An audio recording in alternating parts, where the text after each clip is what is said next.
Today on 21st Century Business, explore state-of-the-art technology, innovative business strategies, insights from cutting-edge corporations around the globe, a visionary look into the answers of tomorrow, today.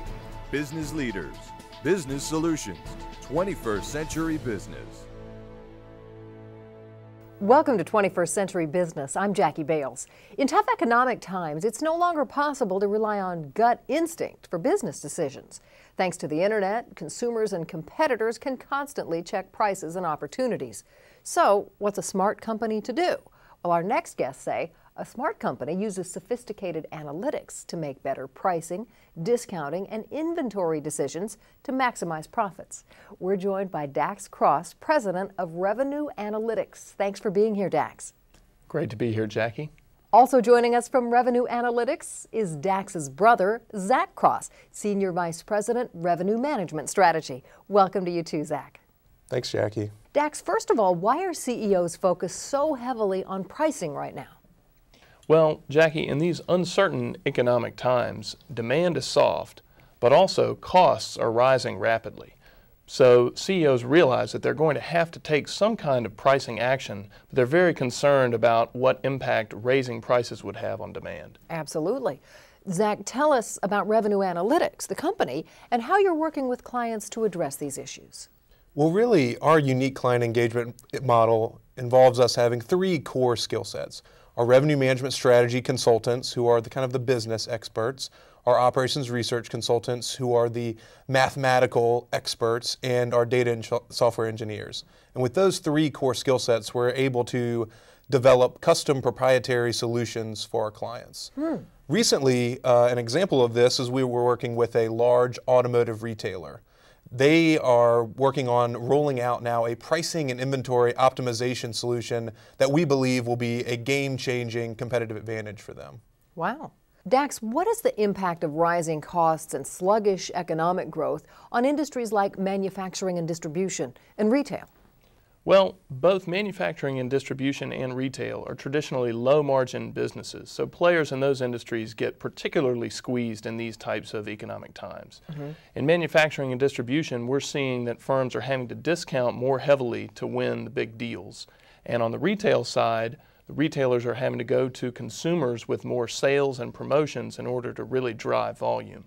So in each case, being able to effectively target discounts and predict customer response to those discounts is becoming more important than ever. Wow, predicting the customer response. That sounds difficult. So Zach, how can analytics help address these macro problems? Really, Jackie, it gets a lot to the prediction, and being able to predict customer response to pricing and product offerings is really a great way to address some of these macroeconomic issues.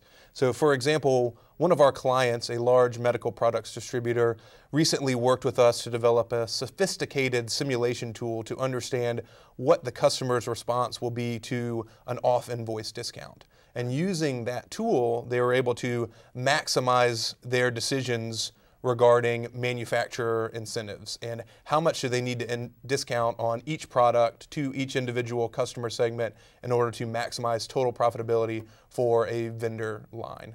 Dax, aren't there software tools available to run pricing analytics? Why look for an outside consultant? Well, Jackie, pricing is a very emotional decision, and it can have a lot of perceived risks. So the people who are in charge of making these decisions have been doing things a certain way for a long time. And bringing in a new prepackaged software solution that implements a brand new change can often be very difficult for them, and you often will see that they won't adopt that change. Whereas our process, we come in, we involve them on the front end. We try to align the way our analytics will work with the way that they're making the decisions today, and in that way we drive a lot of adoption, which in turn drives revenue uplift. Zach, which industries are best suited to these new analytical approaches? Well, traditionally, perishable inventory industries such as airlines, hotels, rental cars, and cruise lines have all been using these analytics. But recently, a lot of our clients have seen significant amount of success in non-perishable inventory industries, industries like communications, automotive, media, manufacturing, and distribution.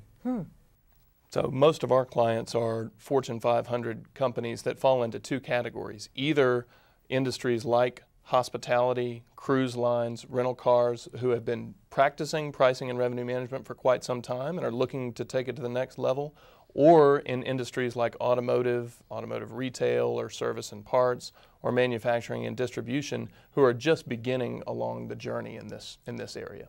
Now, Dax, when companies invest capital in pricing analytics, how can they exactly measure the return? Well, Jackie, that's actually one great thing about this field. It is very easy to measure a quantifiable revenue uplift because your pricing decisions are going to impact almost every dollar of revenue that you have. So making that decision in a different way allows you to measure the results.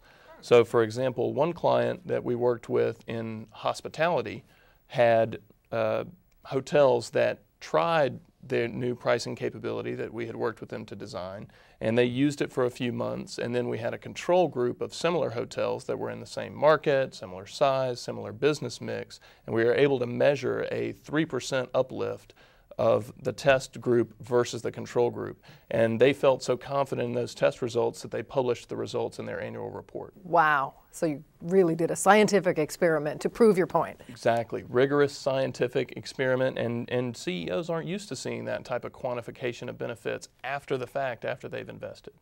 Dax and Zach, thanks so much for sharing your insight with us. Thank you. Thank you. And thank you for watching The 21st Century Business. I'm Jackie Bales.